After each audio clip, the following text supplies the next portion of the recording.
All right, welcome everybody to Pants on Fire, exposing ruling class lies. And in today's episode, we are once again joined by our comrade Amiad, who writes for the People's World and also has been living and studying in Vietnam for close to, is it 10 years now, Amiad? I've been here 10 years now. Yeah, a little over 10 years. Well, we're glad to have you back, and we are going to be talking about some recent developments and also a little bit of background on Vietnam's foreign policy. You published an article in People's World recently about the US efforts to drive a wedge between Vietnam and China as part of the new Cold War strategy. And so I think let's start there and kind of talk about what's going on with the Biden administration and this new Cold War. So, yeah, first of all, thank you for having me again. It's always a pleasure to be here. Always a pleasure to talk to you. So, the new Cold War, as I'm sure most people are aware, is the US trying to maintain its monopolar hegemonic international rule, what they call the rules-based order, against a rising China and a multipolar world, with another superpower, another economic power who handles international relations very differently, right? Where the U.S. dictates policies and makes countries follow its path, neoliberal economic path and whatnot. China is willing to trade and work with any country towards mutual benefit. So it seems inevitable that this is what's going to happen. China's rising, and the U.S. is in a state of panic, and what they're trying to do is create as large of a coalition as possible to isolate and surround China. And Vietnam, being one of the larger countries on that shares a border with China and also shares the strategic border, a maritime border on the what's called international the South China Sea and what's known in Vietnam as the EC. There's been constant effort for more than 10 years now, I think, to try and pull Vietnam into the US's military sphere of influence. But it's a non-starter. It goes against the underlying philosophy of Vietnamese foreign policy and the core tenets of Vietnamese foreign policy.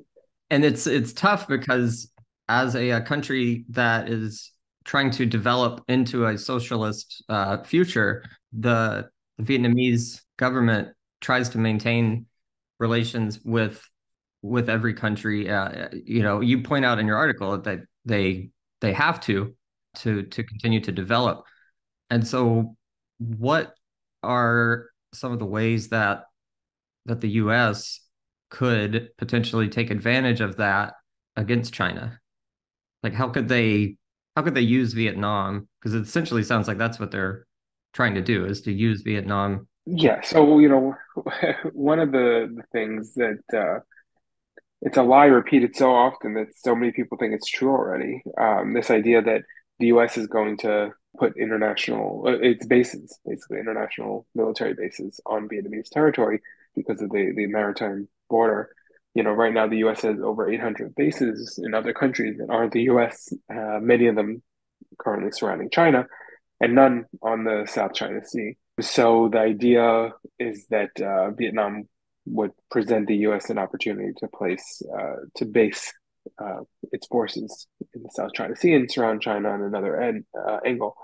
And again, I mean, you can read articles in all sorts of periodicals like The Diplomat and newspapers like I think New York Times. They talk about it so much that people think it's happened. But anyone that even knows the slightest bit about Vietnamese foreign policy knows that it's never going to happen because one of Vietnam's core tenets to its foreign policy is it's called the four no's. And one of those no's is no foreign military deployment on Vietnamese territory. Another one of those no's is no entering military alliances.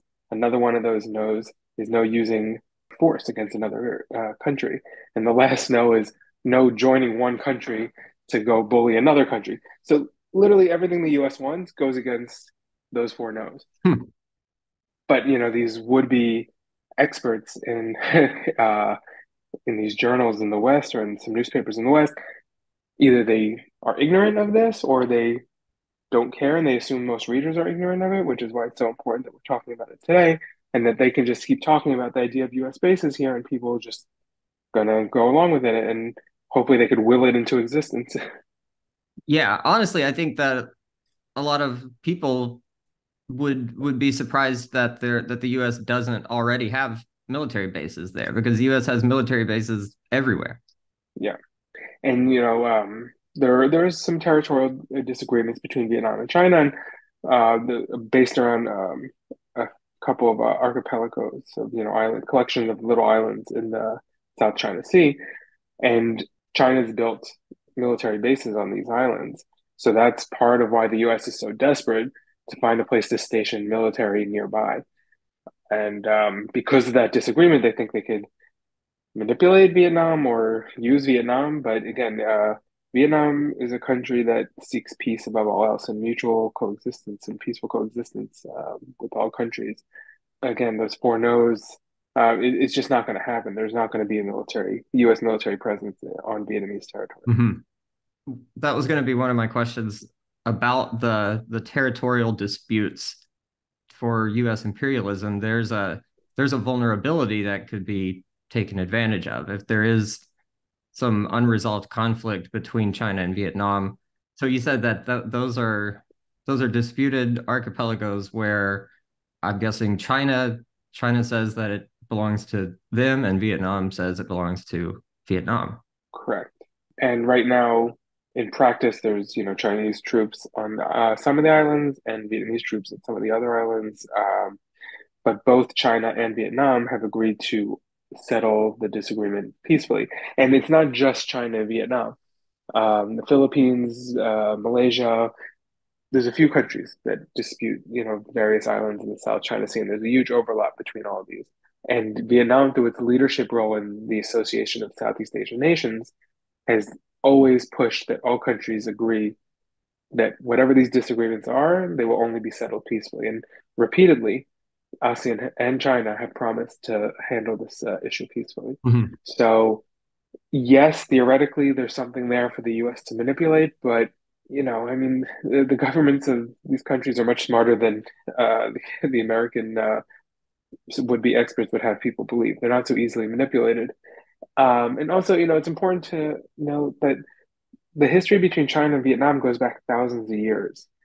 And the US looks at, a 50-year window and thinks they can manipulate things. There's all sorts of historical and cultural and economic ties that go back long before any white person even showed up in North America. So I don't think it's going to be possible for them to manipulate the situation to their advantage. Mhm. I would imagine that these types of territorial disputes are opportunities for the US to manipulate other countries, maybe that don't have such strong ties towards peace and coexistence. The US manipulates, countries that lack stability, countries that are isolated, countries that are in trouble or desperate in one way or another.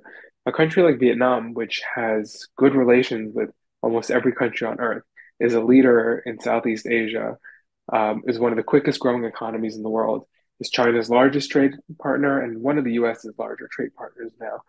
I mean, Vietnam is not a country that's just going to be pushed around or manipulated. Right.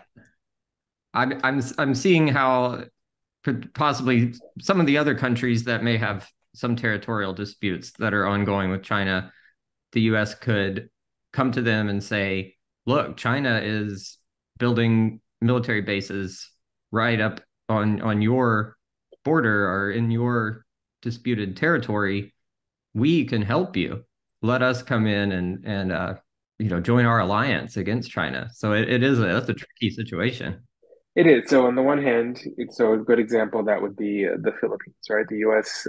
And the Philippines, they came to some sort of, I don't think they used the term agreement, but some understanding because technically it's against Filipino constitution. But anyways, they're building new U.S. bases on Filipino territory with that in mind. Hmm. At the same time, the Filipino government has continued to increase economic ties with China. So even a country that is much more, under the American boot, like the Philippines, they're still not as easily manipulated, right? They're still trying to play both sides, and no one wants war in this region. The U.S. goes around the world and wants war.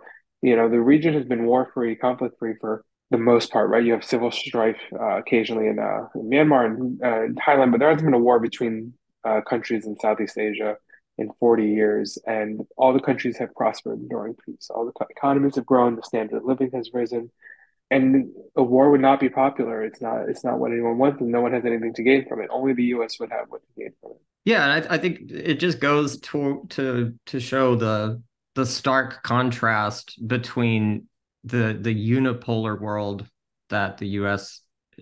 Strives for and the multipolar peaceful coexistence where even countries that may have disagreements, can still coexist and even form alliances and partnerships in other areas. Right. And actually, there's a term that's become very popular here. It's the underlining philosophy of Vietnamese foreign policy. It's called bamboo diplomacy. And one of the reasons that the term is they use the term bamboo is because bamboo is strong but flexible, right? It bends in the wind, but always, stays rooted and it's unbreakable, right? So, Vietnam has its strong principles that it's rooted in, national independence, socialist future, peaceful coexistence. But at the same time, they're not going to be rigid and forced into an uncomfortable situation, right? Like you have sectarian leftists around the world that would say, oh, Vietnam has betrayed socialism because they trade with capitalist countries.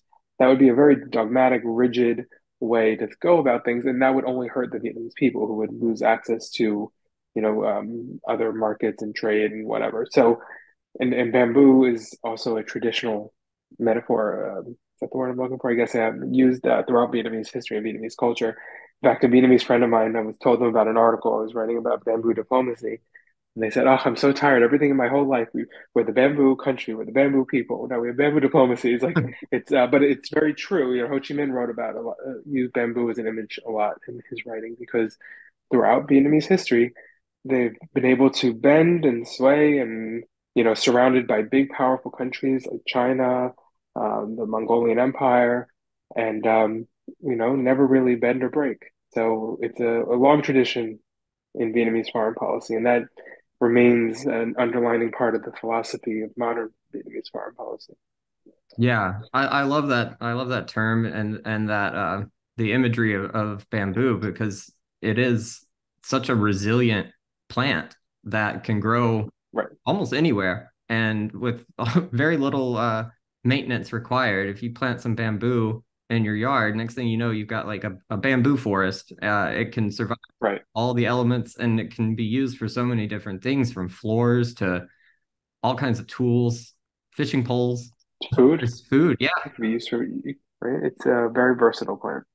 And, I mean, you see the successes of that outlook during COVID, for example, when there was food shortages around the world. Vietnam didn't have that because while they do trade and they're part of the international system, right? They talk about international integration a lot here. At the same time, they make sure that they can stand on their own 2 feet and they can self-sustain. And it's the socialist dialectic approach. Yes, you need to be strong internationally, but you also need to be strong at home. And you can't be strong internationally if you're weak at home, and you can't be strong at home if you're weak internationally, right? So they both have to go hand in hand. And bamboo diplomacy and Ho Chi Minh's thought on diplomacy are based in those dialectics. Yeah, there's a quote in one of your articles that talks about Ho Chi Minh and how he taught that while Vietnam has to be resolute in its pursuit of independence and self-reliance and national sovereignty, it also should never be wavering in international solidarity. And Right. point out that some might see those two as complete opposites. And how can you have both? But a deeper understanding of Marxism, Leninism shows that those two are dialectically united. Right. Right. And actually, since writing that article, I've come across another one of Ho Chi Minh's writings through another project I'm working on. And he talks about the strong patriotism that the Vietnamese people have to have at the time to fight the French. And he talked about while you have to love your country and you have to be willing to fight and die for your country and whatnot, you can never fall off the edge and become a fascist and right become a nationalist. Mhm. And what keeps you from falling off the edge is the dialectic of the internationalist, because it's not, even though you love your country fiercely and you fight for your country, you're still part of the international movement. And that's what prevents you from falling off the edge into nationalism. It's Ho Chi Minh was a very brilliant man who understood dialectics very well, and it's so funny because you read the things he writes, and it's like, oh yeah, that's so obvious, but it's not. You know, it took him to write it, and once you read it, it seems obvious, but it's not. It's really quite incredible. Mhm. And I think that, to go back to what you were saying earlier about the sectarian and the dogmatist views of the betrayal of socialism. And you point out there was a quote that Vietnam is a socialist oriented country in a capitalist dominated world. I mean, I think this is really important for people to understand, is that it's kind of hard right now to just be a pure dogmatic type of socialist government, because you would be completely isolated from the international stage. Right. In Vietnam would There would be all sorts of resources that Vietnam would be lacking, and the only the people would suffer, and they wouldn't be able to build socialism, right? Marxists above all have to be materialists, and we have to live in the real world. We don't believe in, what do the Trotskyists call it, right? A never-ending revolution or something like that, right? Where you have to keep fighting until everything's this pure revolution, and you can't ever. We understand that we have to make things better for the masses now when we have the opportunity, right? So Vietnam is part of the international system, and they can't wait for every country to have its revolution, and they need to make things better for the Vietnamese people now, and use that wealth that they can build to build socialism. I think one of the examples that you use that kind of shows this form of diplomacy is the 2019 summit between the U.S. and the DPRK, where Yeah, Vietnam hosted that event. Vietnam has somewhat, I guess, would you say friendly relations with the U.S.? I mean, I guess they Vietnam has relations with yeah, both countries. yeah. The U.S. and Vietnam are friendly, and I think Vietnam's proud of the fact that they're able to be friends with a country that they have such a difficult history with. Because again, it shows the true friendly nature of the approach to relationships here in Vietnam, but also the materialist, non-dogmatic way of going about things. The U.S. is a major trade partner, and the Vietnamese people benefit from that. So Vietnam is able to maintain good relationship with both the DPRK and the US. And at the same time, I think I also use the example of Cuba and the US. Cuba and Vietnam are the closest of friends, the closest to countries, that you can ever be. They talk about the special relationship all the time. Vietnam sends rice to the Cuban people all the time, and they can maintain those two relationships at the same time. It's the bamboo, exactly. Those are both great examples to exemplify that idea that you don't have to just dig your heels in and be stubborn and rigid, which is what the US has been doing, especially with Cuba for the past 60 plus years with Right. this illegal embargo. Literally every country besides Israel and the US has voted against it, and the US refuses to change its mind and change its position.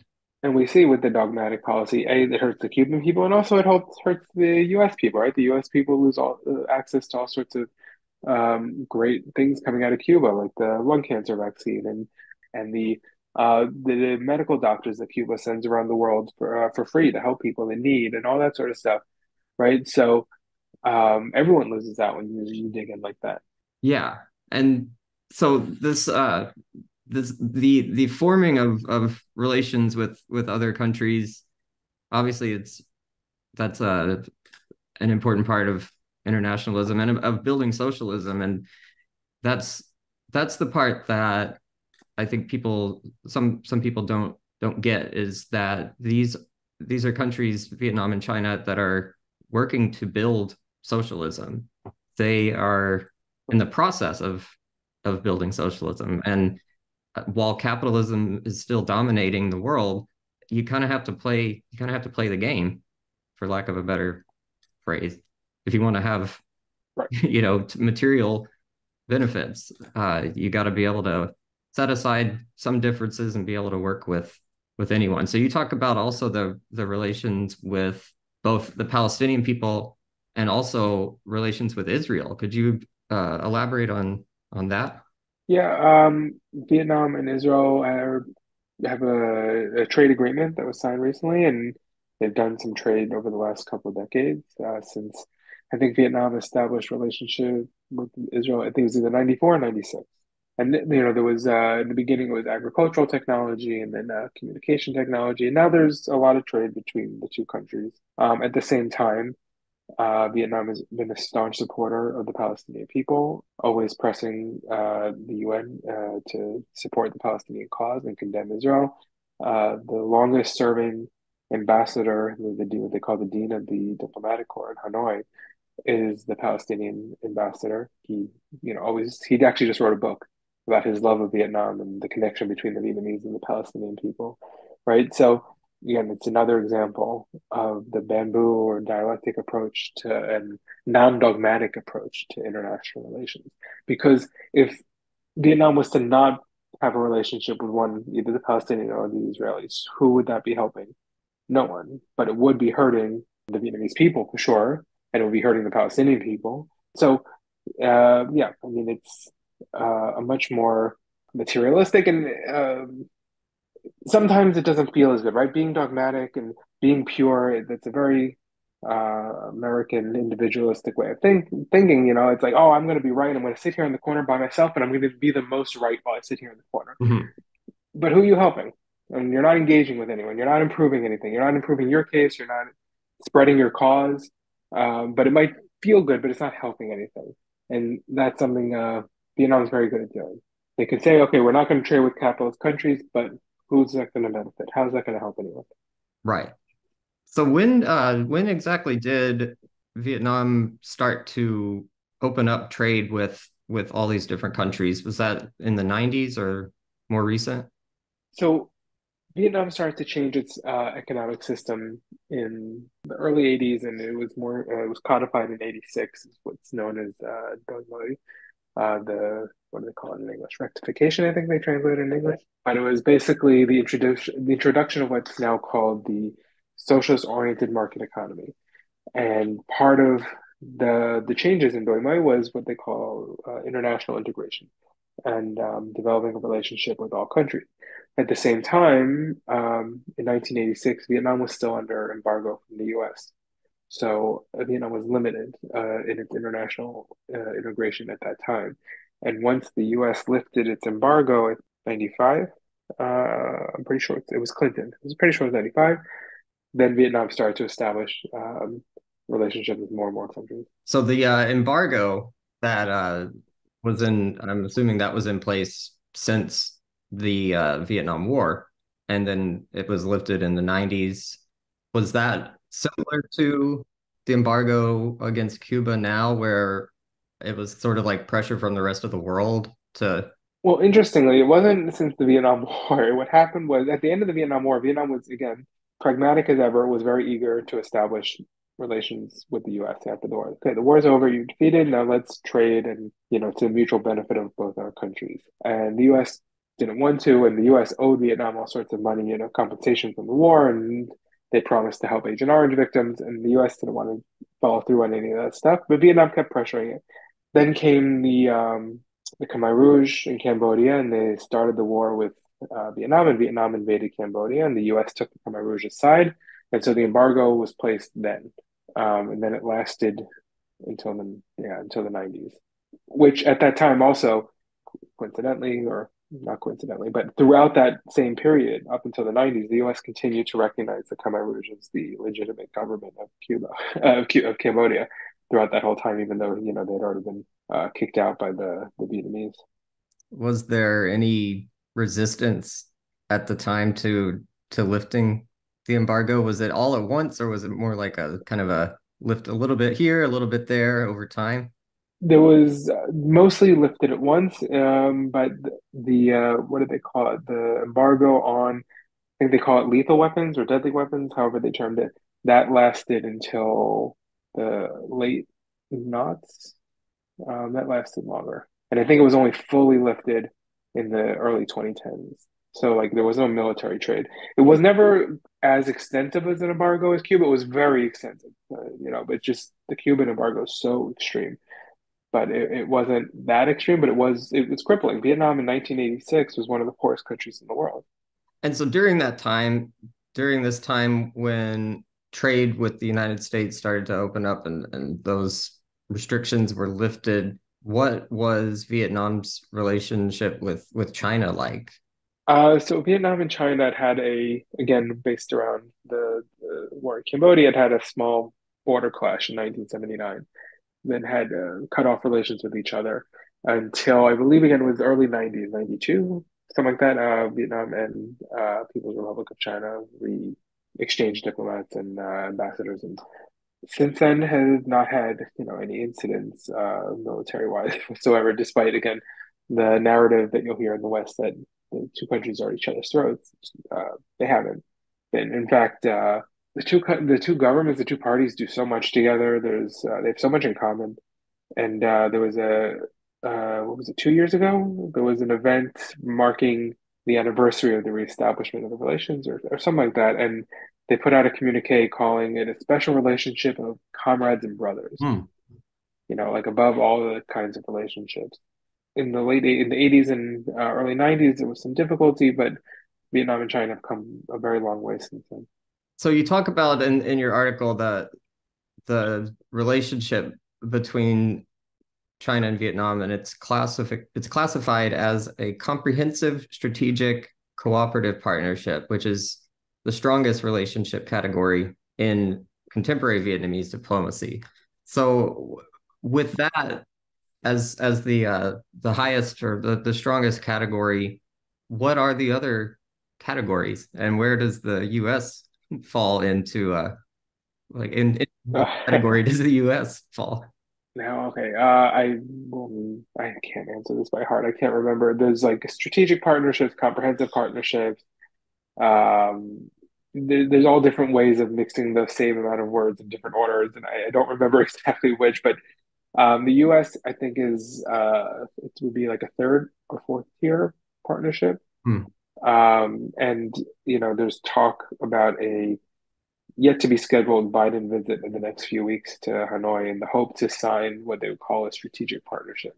The US has been pushing for the signing of a strategic partnership for a long time. In fact, I was at an event once where there was the soon to be at the time Vietnamese ambassador to the US, and then there was someone from the US Embassy and someone from the US Chamber of Commerce. And they were just following this guy around saying, "Oh, we hope to find a strategic partnership. We hope to sign a strategic partnership. We hope to sign it." Like it was ridiculous. But anyway, so the U.S. has been pushing this for a long time, and it hasn't happened yet for various reasons. But among the reasons, I'm an editor at the Political Theory Journal here in Hanoi, and there was an article that talked about it that when Vietnam says strategic partnership, they mean trade and they mean cultural exchanges and all sorts of things like along those lines. And when the US says strategic partnership, it means military, it means war, it means weapons. Mhm. And so, the two countries can't decide on, can't agree on what these terms mean, and therefore it's hampered the ability to sign any such agreement. Yeah, it sounds like this is something that's been kind of floating around for a while that Yeah, obviously the US wants to elevate its relationship with Vietnam, but yeah. for what purpose is that's the important It, part. It's funny because like also Vietnam has strategic partnerships with other countries like South Korea and I can't think of that, maybe Thailand. Anyways, they have these same level that the US wants to sign with other countries. And it's not a military agreement with any country. Vietnam doesn't have military agreements with other countries. Mhm. But in the US mind, or in the US vocabulary, is another way to put it, if you sign something called the strategic partnership, it's going to be, military focused. Right. Yeah, the US it's hard to even fathom the idea of a strategic alliance that doesn't involve military and weapons. That's how the U.S. has done things for such a long time. I guess would you say that's the difference between what uh, what countries like China and Vietnam are trying to do with what imperialism actually means? Yeah, and there's other things, right? The US, when they sign these sort of agreements, they have all sorts of demands they put on the other countries, you know. You have to follow the US interpretation of intellectual property and, you know, international trade, like as far as generic medicines and things like that. All sorts of neoliberal policies, right? If you're going to sign these, even if the U.S. sees the strategic partnership as an economic deal, right? When you sign an economic deal with the U.S. usually wants countries to cut public spending and have less state-owned companies and invest less in welfare and things like that. And Vietnam is again not willing to be bullied into those sort of things. So what would Vietnam get out of such an agreement? Because we know what the U.S. wants to get out of it, but what would Yeah. what benefits would it bring to Vietnam? You know, increased access to specific markets, maybe some markets that have been still kept closed to Vietnam, better trade, you know, tariffs or tax policies and things like that. Yeah, it would mostly be economic. Perhaps there could be some sort of agreement on tourist visa policies between the two countries, although I don't imagine that would be the case because Obama had gotten Vietnam to at one point give Americans 1 year tourist visas, which was something Vietnam doesn't do with any other country. And usually, when a country gives two countries will reciprocate visa policies, right? Like if an American right now goes and gets a tourist visa to China, it's a 10-year visa because Chinese, when they go to the US, get a 10-year visa. It's reciprocal. And the US never, even after Obama gave the convinced Vietnam to do the 1 year thing, there was never anything in the other direction. And now that 1 year visa is gone. So, you know, theoretically that could be something. Really, it's a lot of stuff behind closed doors. And I couldn't be more specific than that. Mhm. And a side note, watching the Republican debate last week, which was just disastrous, but a big topic was war with China and particularly over Taiwan. And so I think it's really clear where both parties in the United States, which are really in many ways the exact same party, but in terms of international relations, at least the U.S. imperialist stance is that China must be stopped at all costs. And there are some of the war hawk types that are just waiting for something to happen with Taiwan so that they can Yeah. justify sending troops. Yeah, and actually the ironically, you know, the US wants to build this coalition of countries surrounding China with, you know, centered around Taiwan. Taiwan and Vietnam's maritime disagreement is even more extreme, or it's a larger area of territory than the one with the People's Republic of China. I don't know if you've heard the term the nine dash line, right? It's Mhm. this nine dash line into the South China Sea that includes all these islands and whatnot that China says is theirs, and other countries, including Vietnam, disagree. Taiwan has what they call the 11 dash line. It's a much bigger chunk of the sea that they claim to be part of, you know, Republic of China. So it's very funny to think that, oh, they're going to manipulate Vietnam into being against China and be on Taiwan's side over an agreement that is actually more difficult with Taiwan than it is with China. It's ridiculous. Yeah, I think just, and we've talked before about the sort of the impending decline of U.S. empire and how they are just desperately trying to cling on to power, and if that means go potentially starting a world war, so be it. It seems to be the attitude. It does, and you know they seem to be poking that bear both in the Pacific against China and then in Eastern Europe against Russia. It's a very dangerous game the U.S. is playing, but They serve the military industrial complex and the ruling class and the working class and peasants of the world that are going to get killed. They don't care. But it's something that Vietnam does care about. And, Vietnam is a very peaceful country. In the mind of, Americans that hear Vietnam, they think about the U.S. war here. They think about the dozens of Hollywood movies about the U.S. war here. But that's an anomaly. That Vietnam is not a country that seeks out war. That was a war for independence and national unification. It wasn't a war of aggression and conquest. It wasn't a war of imperialism. Vietnam is not the U.S. Vietnam wants to be at peace. Vietnam wants to improve itself and develop the socialist path. And they have goals of being a socialist or ready to build socialism and high. What do they call it? A middle income developed country by 2045. Like those are the sort of goals that Vietnam has. It's about bettering Vietnam. It's not about conquest. It's not about war. So if there is a world war, I would imagine Vietnam will do everything it can to stay out of it. Hmm. Well, I think that's about I think we've covered all of the stuff that I wanted to ask you about. I could go into probably a lot more questions about imperialism and what some of the things that the US is going to probably try to do to manipulate the situation, but that would all be speculative, I think, at this point. Yeah. Yeah, it'll be interesting to see what happens if Biden does end up visiting Hanoi. And we could definitely have a meetup, a follow-up conversation after that happens.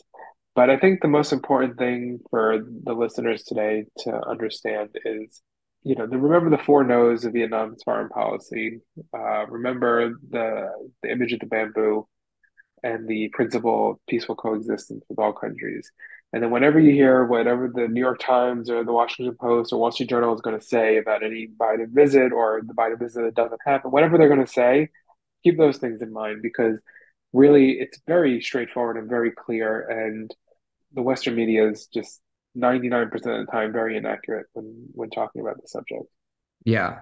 And I think that's a really important thing to keep in mind. I am going to post the links to read more about those topics, but just to know right off the bat, whatever kind of meeting happens, if any meeting happens, that one of Vietnam's four no's, one of their red lines is no military uh, bases or no military alliances on their territory. So that could conflict with some of the red lines the U.S. has. Right. And as recently, I think it was 2021, there was a regional meeting of military leaders and the Vietnamese Minister of Defense. I think it's called the Shangri-La Dialogue. Anyways, the Vietnamese Minister of Defense, his whole speech was reiterating the four no's. It's not. It's a core principle of Vietnam's foreign policy, and it's just not going to be willed away by U.S. pressure. Yeah, and it's a really tough situation because the U.S. always has red lines. Also, I mean, there's in some cases almost no room for negotiation, but there's definitely lines that the U.S. is not willing to cross, and obviously lines that Vietnam's not willing to cross. But to negotiate and to try to maintain peaceful relations with this escalation of tension between the US and China is it's got to be a tough thing to try to negotiate. It does, but if any country can negotiate that, Vietnam. If you look back during the American War, you had the beginnings and then the eventual Sino-Soviet split, and yet Vietnam managed to continue to be friends and get supplies and help from both countries until Kissinger's visit to China. But for a long time, Vietnam was always, able to be friends with everyone they wanted to be friends with, right? And Vietnam has such an interesting approach to diplomacy, right?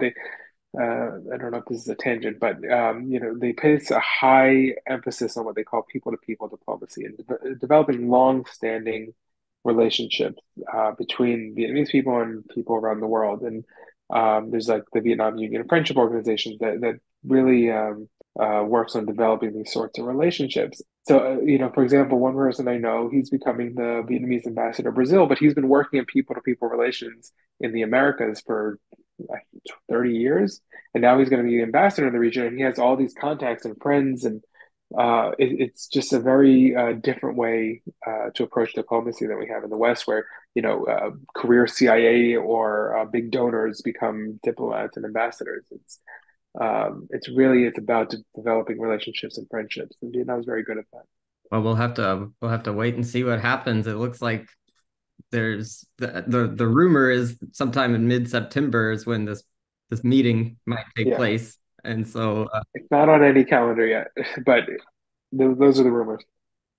all right. Well, we'll keep tabs on that, and obviously have you back in the future to follow up. I look forward to it. All right. Thank you, Amiad. Thank you, Kyle.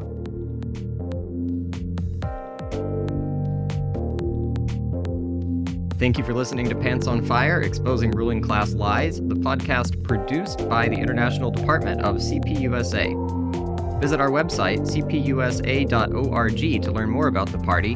Follow us on Twitter at CPUSA Department, and subscribe to this podcast on your favorite podcast app.